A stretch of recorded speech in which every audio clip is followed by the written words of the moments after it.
안녕하십니까. 조선일보경제부의 박사기자 방현철입니다. 여러분 코인 투자 정보 어디서 찾으시나요? 혹시 너무 많은 이슈 때문에 진짜를 놓치고 있지는 않으신가요? 코인 시장을 파헤쳐서 진짜 배기의 뉴스를 찾아드립니다. 그럼 6월 23일 목요일 코인 파헤치기 본격적으로 시작해보도록 하겠습니다. 오늘은 IT 전문 미디어 테크엠의 이수호 부사장님 나오셨습니다. 안녕하세요. 안녕하세요. 네, 오늘도 이제 코인 시장 이슈를 세 가지 키워드로 좀 정리를 해서 나오셨죠? 네. 네, 어떤 것들입니까? 오늘 얘기해 볼 것들은? 요즘 그 시장이 전반적으로 다 네. 좋진 않잖아요. 근데 어쨌든 가상자산이 기존 자산 시장에 좀 편입이 되면서 좀 나스닥이랑 미국 증시를 좀 이제 따라가는 부분도 있고, 또 그러다 보니까 이제 코인 거래 시장 자체도 좀 제도화가 되면서 이제 기존 증권사랑 되게 비슷해진 흐름이 있어서 이제 네. 이런 것들을 좀 저희가 정리해 봤습니다. 네, 첫 번째 첫 키워드로 번째는 반토막난 비트코인, 두 번째 키워드는 두 번째 거래소는 키워드는 이제 증권사, 세 세 번째 키워드는 폭락장 버티는 NFT 이렇게 준비해 봤습니다. 하나하나 체크를 해보도록 하죠. 일단 반토막난 비트코인입니다. 요새 시황 얘기네요, 결국. 네, 요즘 되게 많은 분들이 힘들어 하시는데 일단은 비트코인 가격이 이제 올 초 대비 반토막 났습니다. 정확하게 절반 5천만 원대 초반이 이제 올 초 정도의 평균적인 가격이었는데 지금 이제 계단 가격이 2천만 원대 중반까지 왔습니다.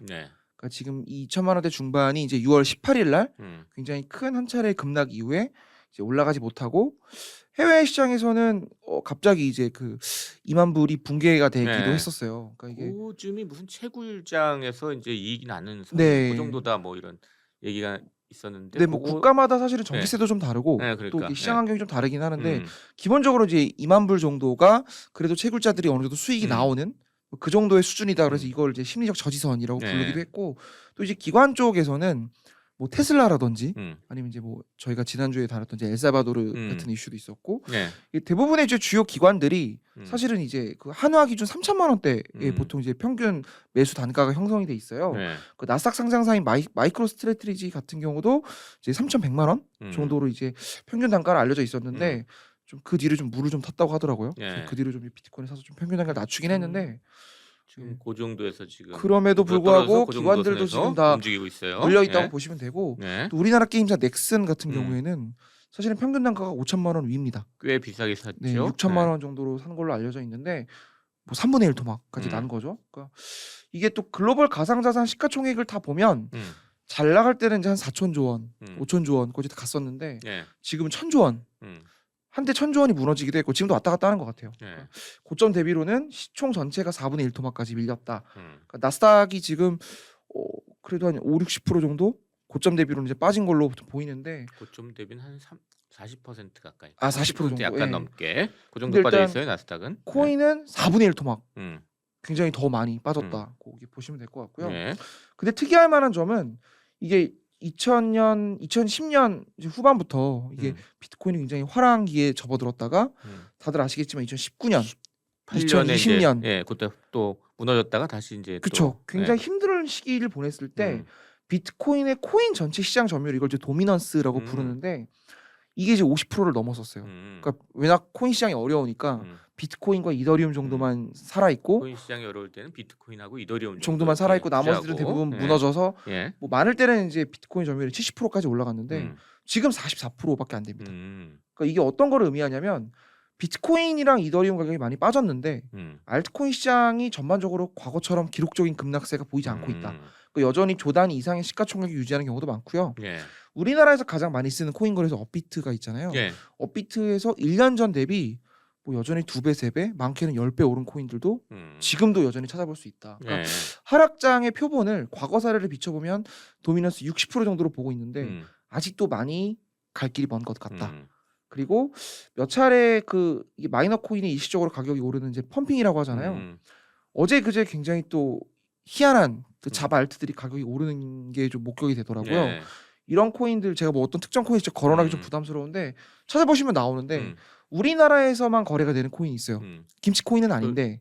김치 코인은 아닌데. 네, 외국 코인 특정 국가 전쟁에 얽혀 있는 특정 국가의 개발자가 만든 코인인데 우리나라에서 전체 거래량이 50%가 넘는데 우리나라에서 굉장히 많이 가격이 오르니까 투기성도 있어 보이네요. 그러면 그러니까 아직도 그런 자금들이 시장에 남아 있는 걸 보면 아직 하락기가 오지 않은 거 아니냐 이렇게 보시는 분들이 좀 많고요. 사실 이제 6월 중순 이후에 주식시장 대비 코인이 좀 먼저 무너진 측면이 있습니다. 급격하게 코인 이제 10% 이상이 급락하게 된 게 뭐 루나 사태도 있었고 네. 이런 것들을 보면 사실은 시장에서는 현물 시장 내의 어떤 그 정말 차익 실현이나 그런 일반 개인이나 기관들의 매도가 아니라 전통 금융권의 공매도 공격이 좀 많이 들어오는 것 같다. 이렇게 보시는 분들이 많더라고요. 예. 그러니까 루나도 지금 정확하게 원인이 나온 건 아닌데 어쨌든 월가나 또는 월가가 배후에 있는 것으로 보여지는 기관들이 공매도를 때렸고 워낙 또 코인이 이제 자산 시장에 편입이 되면서 관련 비트코인 ETF 상품들이 지금 많이 국가별로 나오고 있잖아요. 네. 최근에는 이제 비트코인 숏 ETF도 나왔다고 하더라고요. 예. 그러니까 시면 공매도를 하는 ETF. 네, 맞습니다. 그러니까 아예 제도권에서도 직접 이제 비트코인을 네. 공격할 수 있는 상황이 되다 보니까 뭐 루나나 또 이더리움 파생 상품인 셀시우스라고 있습니다. 여기도 최근에 굉장히 문제가 됐던 곳이고 또 이제 가상자산 투자 시장의 큰 손으로 불렸던 3에로 캐피탈이라고 있어요. 여기도 이름을 생소하실 것 같은데 국내 프로젝트도 이쪽에서 막 투자도 받고 그러신 걸로 알고 있어요. 네. 굉장히 큰 규모의 헤지 펀드인데 여기도 지금 파산 위기가 나오고 있습니다. 그러니까 워낙 파생 상품을 많이 투자를 했기 때문에 물리고 물려서 지금 이제 청산이 이어지고 있는 건데요.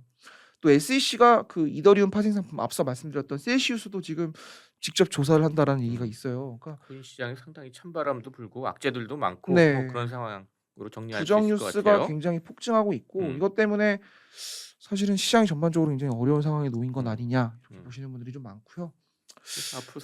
앞으로 전망 같은 거 한번 해볼까요? 네. 다만 이제 그 비트코인이 분명한 거는 이 코로나를 거치면서 자산의 하나로 편입이 된 거는 분명한 사실이고요. 그렇죠. 그러니까 네. 또 기업의 코인 거래를 용납하지 않는 우리나라 같은 경우도 있지만 그래도 우리나라 기업들도 간접적으로 코인을 투자하는 경우가 굉장히 많고 또 미국에서는 이미 코인베이스가 사실 제일 큰 코인 거래소 중에 하나인데 네, 성장이 돼 있죠. 요게 네. 30% 가량 기관이라 그래요. 그러니까 기존 금융권 자금이 많이 들어와 있다라는 거. 그러니까 기록적인 급락에도 여전히 또 비트코인 투자 상품이 계속 나오고 있고요. 그러니까 하지만 대체 자산으로서의 매력은 좀 감소하고 있다라고 보시는 분들이 많아요. 이게 예. 기존 자산의 어떤 그 리스크 테이킹 측면에서 비트코인이 굉장히 주목을 많이 받았고 뭐 중동 위기나 트럼프 정권 때 한창 뭐 중동 위기 많았잖아요. 네.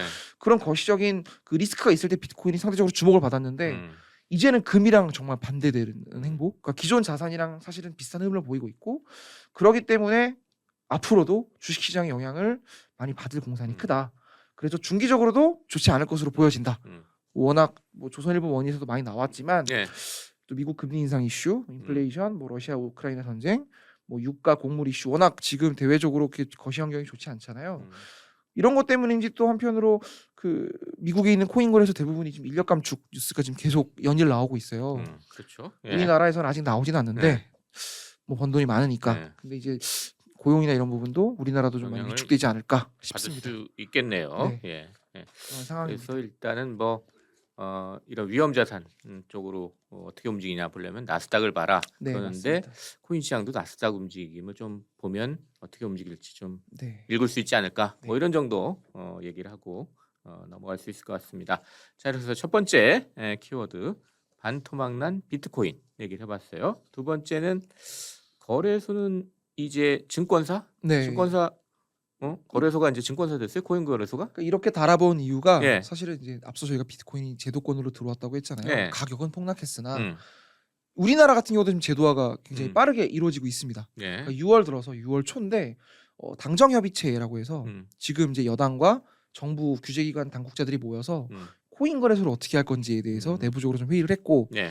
또 이제 코인 거래소 우리나라 이제 원화 계좌를 갖고 있는 곳이 5곳이 있잖아요. 예. 업비트, 빗썸, 코인원, 코빗, 코팍스. 고팍스까지. 네, 예. 5곳이 있는데 여기는 지금 이제 은행들로부터 계좌를 받아서 은행들이랑 같이 코워크를 하면서 코인을 이제 투자자들을 이제 상대로 이제 영업을 하고 있는 건데 예.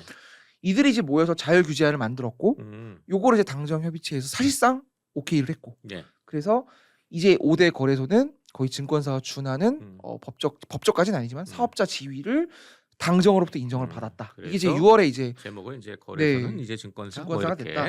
예. 이렇게 보시는 분들이 많고요. 그러니까 앞으로 그럼 어떻게 되느냐? 음. 지금 일단 이렇게 된 배경을 먼저 말씀을 드리면 루나 사태가 터졌잖아요. 음. 이것 때문에 국민적인 여론도 안 좋고 예. 투자자 피해자들도 많고 또 루나 사태의 피해자가 우리나라 국민 말고 또 미국에도 많잖아요. 그러니까 예.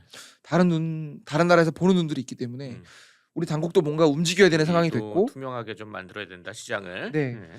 그래서 지금 일단 거래소 대표들을 모아서 음. 어느 정도 이제 가이드라인을 정부가 내놓은 겁니다. 예. 결과적으로 자율규제라는 형태를 취하긴 했지만 7월부터 음. 가상자산 투자 위험성 인식 제고 시스템을 거래소가 만들어야 되고 또 주의 환기를 의무화합니다. 이게 무슨 말이냐면 이 코인 투자하면 위험합니다. 라는 걸 이제 알려주는 거예요.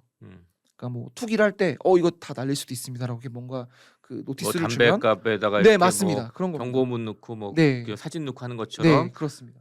이제 거래소들이 이제 투자자한테 이거 네, 위험한 위험성을 거다 뭐 이런 알려주는 거 좀 거죠. 알려줘야 된다 뭐 이런 네. 얘기네요. 그리고 코인 발행 기업들이 이제 뭐 백서나 이런 것들을 사실은 내놨지만 그런 것들을 법적으로 뭐 지키고 있는 건지 네. 이게 정해진 타임 테이블대로 개발이 음. 이루어지고 있는 건지를 알 수 없었는데 그런 것들을 이제 거래소가 발행사에다 이제 요구를 합니다. 이게 이제 10월에 네. 10월까지 만든다고 하는데 별도의 의무화 조치가 이제 뒤따를 것으로 보여지고요. 예. 내년 1월에는 이제 또 요것도 재밌는 게 지금 주식도 파생 상품이나 그런 거 투자할 때 투자자 교육 프로그램 같은 거 있잖아요. 네. 그러니까 뭐 이렇게 몇 시간 동안 받아야 되는 게 있는데 네. 파생 상품 거래하려면 뭐 교육 받아야 되죠. 네. 몇 시간? 예. 예. 코인도 이제 이런 게 예, 있습니다. 예. 그래서 내년 1월까지 그래요? 그런 교육 프로그램 이수 의무화도 만든다고 합니다. 협회에서 또 그럼 교육 프로그램도 만들어야 되겠네요. 네, 보니까. 그렇습니다. 그리고 예. 또 특정 코인의 위험성을 알리는 뭐 어떤 코인이 갑자기 운영사가 이걸 팔았다. 뭐 우리도 뭐 어떤 특정해서 주식을 갑자기 그 경영진이나 오너가 팔 때 공시를 공시해야 하잖아요. 되죠. 예. 그런 것처럼 그 일종의 공시, 경보제. 그리고 코인을 상장할 때랑 상장 폐지할 때 기준이 지금 거래소마다 달랐어요. 그래서 뭐 수수료를 얼마를 받는가 또 영업을 어떻게 하는가 사실 굉장히 그 거래소마다 좀 환경이 좀 다르기 때문에 투자자 입장에서는 뭐야 이 코인에서는 여기는 얼마고 왜 저 코인은 여기서는 얼마야 이래서 그런 말들이 많았는데 이런 기준이 이제 통일화됩니다. 그래서 적격성 도입을 한다고 하는데 쉽게 말하면 코인 거래소가 증권사 역할과 또 금융 당국의 역할을 이제 동시에 하는 겁니다. 되게 아이러니한 건데 네. 왜 그럼 이렇게 됐느냐? 물론 이들을 간접적으로 관리하는 건 여전히 정부예요. 정부가 대놓고 어떤 과정을 거쳐서 관리를 하겠다라고 말하진 않았지만 자율 규제안을 만드는 데 있어서 금융위원회나 금융감독원이 상당히 많이 개입을 했고요. 예. 사실 이게 지금 일본 방식입니다. 그러니까 일본 일본도 모델을 가져왔다 이거죠. 네, 일본도 금융당국이 이제 금융청이라는 곳이 있는데 여기가 지금 코인 규제를 어떻게 하고 있냐면 일본 같은 경우는 지금 상장된 코인이 우리나라보다 훨씬 적어요. 그러니까 사고 파는 코인의 개수가 굉장히 적습니다. 그러니까 그 민간에게 허용한 코인의 개수가 일단 적은 이유가 금융청이 일일이 다 확인을 해요. 이제 이걸 화이트리스트 방식이라고 하는데 네. 그럼 이거 상장을 하고 나서 이 거래하는 거는 금융청이 안 하고 민간협회가 합니다. 그러니까 민간협회에 굉장히 많은 권한을 주고는 있으나 사실상 인허가제로 운영을 하고 있는 거죠. 그러니까 지금 증권사가 하고 있는 것처럼 증권사 라이선스만 있어야만 하는 거잖아요. 우리나라도. 그러니까 일본은 사실상 굉장히 강하게 규제를 하고 있지만 자율 규제라고 부르는 겁니다. 그러니까 왜 이런 방식들을 일본도 취하고 있고 우리나라도 이걸 이렇게 따라갔느냐? 일단 미국이 아직 구체적으로 그 가이드라인이 안 나왔습니다.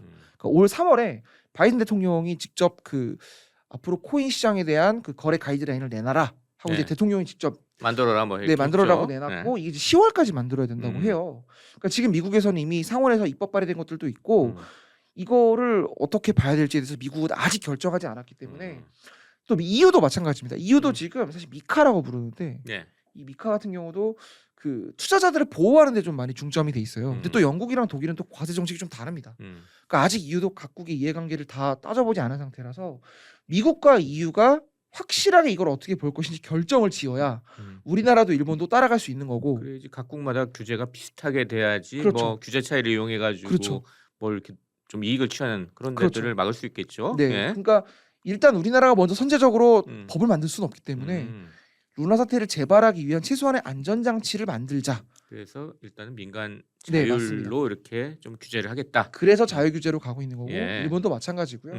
근데 아마 이게 그대로 갈 거예요. 그러니까 지금 일단 여당에서는 추후에 블록체인 기본법을 만들 거고 블록체인 시장만 관할하는 별도의 기관이나 법률안도 내놓을 거고 아마 이게 증권법이나 보험법이랑 유사한 형태가 되지 않을까라고 여당에서 직접 얘기를 했습니다. 그래서 아마 지금의 우리 원화 입출금 계좌를 갖고 있는 5대 코인 거래소가 그대로 증권사 형태가 될 거고 라이선스 방식의 일종의 인허가제로 전환이 되지 않을까 우리나라도 그렇게 보시면 될 것 같습니다. 누구는 또 그런 코인 감독원 만든다 뭐 이런 얘기도 나오겠네요. 충분히 그럴 가능성이 예. 있어 보입니다. 또 하나 옥상옥을 또 하나 만드는 건지 모르겠습니다. 뭐 어떻게 될지 모르겠으나 뭐 네. 앞으로 규제 방향을 잘 지켜봐야 될 것 같습니다.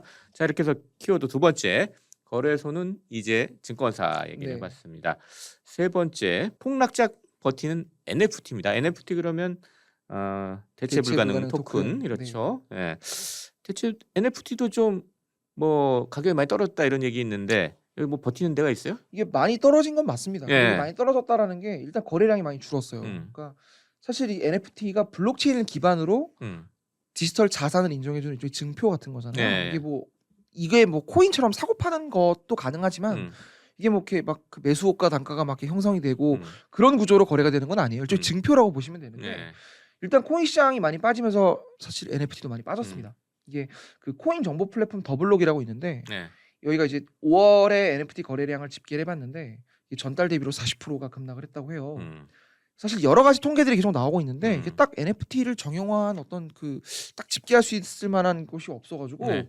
여러 지표를 지금 저희가 다 보고 있는데 일단은 뭐 70% 떨어졌다라는 것도 있고 뭐 100% 떨어졌다는 분도 있고 뭐 굉장히 많이 일단 거래량이 줄었다라는 건 분명한 사실 같아 보이고요. 일단 이거를 집계할 때 있어서 그 NFT도 특정 블록체인 플랫폼을 기반으로 만들잖아요. 네. 그러니까 뭐 뭐 이더리움이라든지 이더리움을 네. 기반으로 한다는 얘기도 클레이튼이라든지 있고. 예. 이런 것들을 보니까 일단 한 달간 판매량이 50% 이상 급감한 거는 다 공통적으로 관측되는 현상입니다. 플랫폼마다 한 네. 50% 정도 줄었다. 예. 우리나라 같은 경우는 일단 카카오 클레이튼을 기반으로 많이 NFT가 나왔는데요. 예. 이 클레이튼을 보니까 하루 거래 수수료가 뭐 많을 때는 뭐 1억 가까이 나왔었더라고요. 수수료만. NFT 수수료만. 근데 지금은 100만 원 수준까지 뭐 줄어들었네요. 줄었네요. 거래가. 엄청 줄었고 또 월스트리트 저널이 이거에 대해서 직접 보도를 했는데 예. 이틀 전에 보도를 했는데 NFT 판매가 죽어가고 있다라고 이렇게 사파까지 넣어가지고 보도를 했더라고요. 그러니까 예. 또 재밌는 건 MBC 방송에서 네. 그 무한도전이나 전원일기 같은 인기 프로들 있잖아요. 이게 또 다 없어진 프로그램들인데 이거 추억하시는 분들도 많고 그거를 소장하고 싶은 분들이 있으니까 요 그걸 또 NFT로 만들어 옛날 프로그램들의 어떤 예. 특정 인기 화면들을 또 캡처를 해서 음. 이걸 NFT로 만들어서 막 이렇게 짤로 쓰고 이모티콘으로 쓰고 그러는 분들이 있어서 요게 NFT가 되겠다라고 지금 MBC가 내놨는데 지금 거래가 발생하지 않아서 중도에 하나도 거래가 안 됐어요? 거래가 되는 것들도 있습니다. 있는데? 많이 될 때는 뭐 몇백 몇천만 원짜리도 있었는데 그것도 이제 올 초나 이때 그만큼 때였고 시장이 지금 예. 죽었다 이런 얘기네요. 지금은 막 이런 걸 접기도 하더라고요. 음. 근데 그럼에도 불구하고 지금 NFT 시장을 들어가는 기업들이 상당합니다. 굉장히 많아요. 네. 그러니까 사실은 이제 3일 전에 미국 뉴욕에서 그 NFT NYC라는 굉장히 큰 행사가 열렸는데 네. 그 여기 이제 이 행사가 왜 주목을 받았냐면 작년에 샌드박스라는 프로젝트가 여기서 손정희 그 소프트뱅크 회장한테 투자를 받았다는 걸 발표를 했어요. 그러니까 굉장히 NFT 기업들이 크게 발표하는 그런 장으로 이 뉴욕에서 이 행사에서 예. 이루어져 왔는데 예. 지금 이 행사가 진행이 되고 있는데 여전히 굉장히 많은 사람들이 모여 있고 또 여기 우리나라 삼성전자라든지 그 굴지의 기업들이 지금 다 가 있더라고요. 예. 그러니까 이에 앞서서 사실은 현대자동차, 삼성전자, 신세계 그리고 뭐 하이브 이런 우리나라의 대기업들이 지금 다 NFT 시장 진출을 선언을 했고 예. 그 이들은 왜 지금 시장이 무너지고 있는데 NFT를 하겠냐 이렇게 발표를 한 이유가 사실은 막 코인처럼 이걸 팔아서 돈을 벌겠다는 의도는 절대 아닙니다. 이들은 마케팅 측면으로 활용하고 있어요. 그러니까 뭐냐면 팬덤이 있을 거 아니에요. 뭐 현대자동차도 뭐 특정 자동차의 동호회가 있을 것이고 네. 또 삼성전자도 이 스마트폰 보시면은 우리 이제 갤럭시 시리즈 뭐 노트나 폴드 나올 때 특정 패션 기업이라든지 이렇게 같이 이제 시너지를 내기 위해서 코어 제품들이 좀 있어요. 네. 뭐 구찌랑 같이 협업을 하기도 하고 아니면 뭐 사실은 그 유명 패션 브랜드 네. 미국에 있는 그런 브랜드들이랑 계속 삼성이 협업을 해왔는데 이걸 NFT로 한번 만들어 보는 게 어떨까? 그래서 고소득자 또는 어떤 특정 팬덤에 굉장히 돈을 많이 쓰는 그런 팬층을 상대로 이 NFT를 한번 만들어 보겠다 이런 측면으로 쓰고 있고요. 이걸 어떻게 쓰느냐 보니까 카카오 멜론이 최근에 NFT 판매를 했습니다. 네. 이게 멜론이라면 우리나라에서 가장 큰 음원 서비스 업체잖아요. 네. 또 여기서 카카오 엔터가 또 기획사나 소속사도 갖고 있어서 요 소속되어 있는 가수들을 모아서 연말에 그 콘서트를 해요. 아이유가 대표적인 케이스인데 네. 이 NFT를 갖고 있으면 연말 시상식 입장권을 쓸 수 있습니다. 그러니까 내가 너무 아이유를 좋아하면 아이유 팬이면 정말 많은 돈을 쓸 수 있잖아요. 네. 이 NFT를 꼭 사야 되는 그걸 겁니다. 사면 입장권까지 준다. 네, 맞습니다. 예.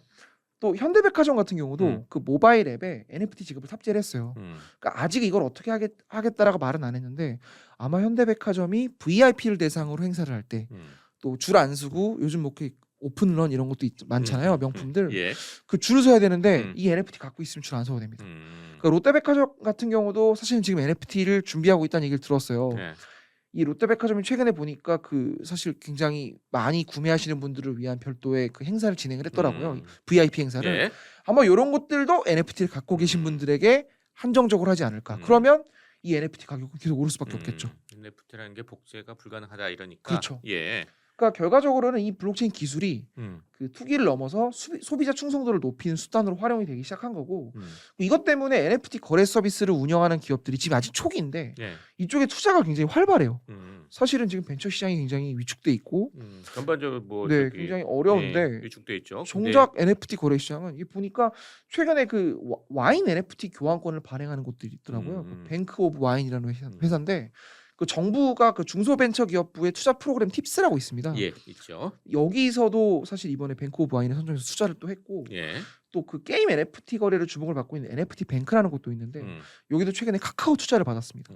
그리고 이제 빗썸에서 CTO를 지낸 그 김성식 씨라는 분이 최근에 이제 회사를 창업했는데 예. 여기도 최근에 굉장히 높은 밸류에이션으로 투자를 받았더라고요. 그래서 제가 사실 이 얘기를 듣고 지금 벤처 시장이 어려운데 NFT 플랫폼을 만드는 곳들은 지금 잘 되는구나. 그러니까 이쪽은 NFT는 좀 뭔가 활용도가 있으니까 그렇습니다. 뭔가 그 코인과 달리 디지털 자산이 좀 기초가 돼 있으니까 뭔가 네. 활용할 수 있는 방안을 찾을 수 있으니까 여긴 좀 미래를 보고 좀 투자도 하고 네. 사업 비즈니스도 만들고 뭐 이런 일들이 벌어지고 있는 것 같네요. 그러니까 요즘 또 그 골프도 굉장히 핫하잖아요. 네. 젊은분들이 그 골프장 예약이 부킹이 잘 안 된다고 하는데 카카오가 지금 이걸 준비하고 있습니다. 그러니까 음. 카카오도 그 프렌즈 골프라는 그 모바일 골프 앱을 갖고 있고 실제로 예. 이제 골프장도 이렇게 갖고 있는데 음. 아예 이 NFT가 있어야만 음. 어떤 그 굉장히 그 사람들이 많이 몰리는 소비를 할 때 줄 안 서고 소비할 수 있는 일종의 특권 같은 거죠. 그러니까 예. 이건 결국은 그 아무리 경기가 안 좋아도 음. 워낙 돈 많으신 분들이 많기 때문에 음. 이런 블록체인 기술이 부유층을 상대로 굉장히 잘 쓰일 것으로 보여진다. 주목을 좀 해봐야 된다라고 예. 말씀드릴 수 있습니다. 알겠습니다. 자, 이렇게 해서 코인 파헤치기 이제 거의 마칠 시간이 다 됐는데요. 저희 시청자 구독자 여러분께 마무리 인사 좀 부탁드리겠습니다. 제가 하나 걱정되는 게 그 예전에 우리 그 많은 주부분들이 모여 있는 그 모모맘 이렇게 부르잖아요. 네. 뭐 커뮤니티요. 강남맘, 예. 뭐 동탄맘 이렇게 부르는데 네.